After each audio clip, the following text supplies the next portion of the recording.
Masih terasa kasih sayangmu yang takkan habis ditelan waktu. Walaupun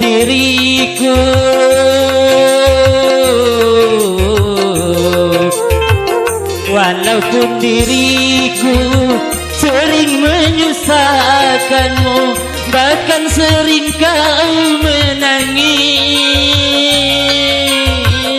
karena ulahku yang tak pernah mengerti dan selalu menyakiti, namun kau tetap menyayangiku.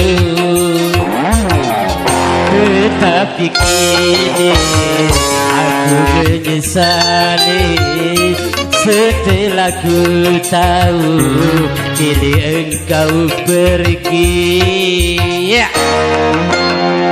Andika.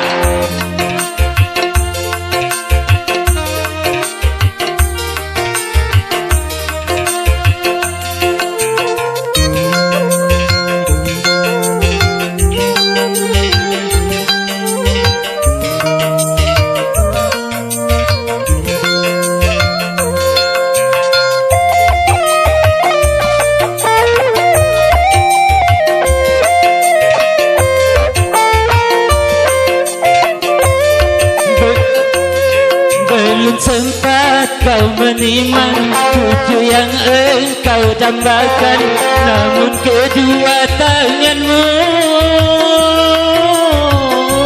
telah tergujur ke aku.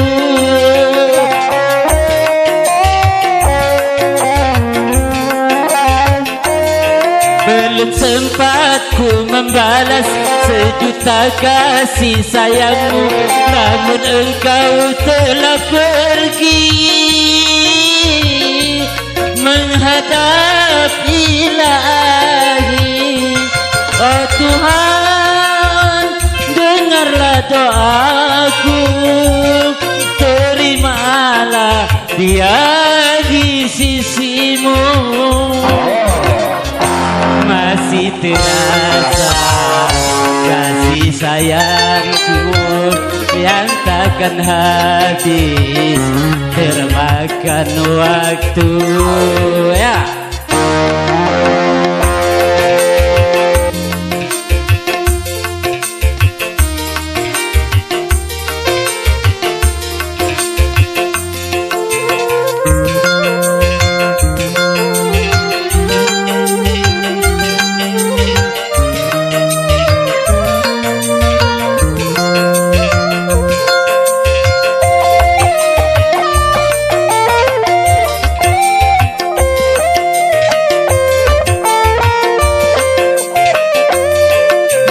Sempat kau menimang cucu yang engkau dambakan, namun kedua tanganmu telah terbujur ke aku.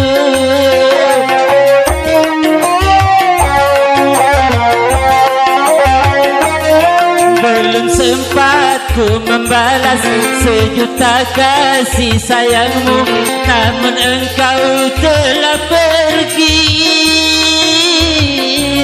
menghadap Ilahi.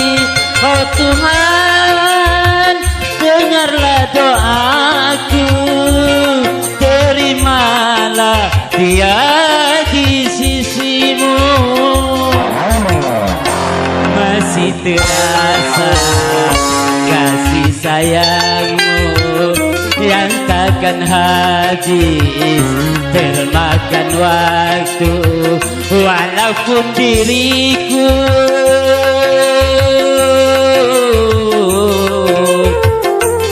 walaupun diriku sering menyusahkanmu, bahkan sering kau menangis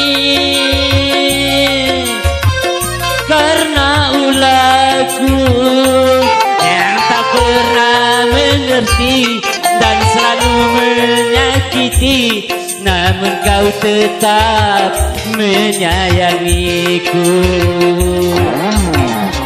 Tetapi kini aku menyesali setelah ku tahu kini engkau pergi. Ibu, ibu, ibu. Terima kasih, Edi.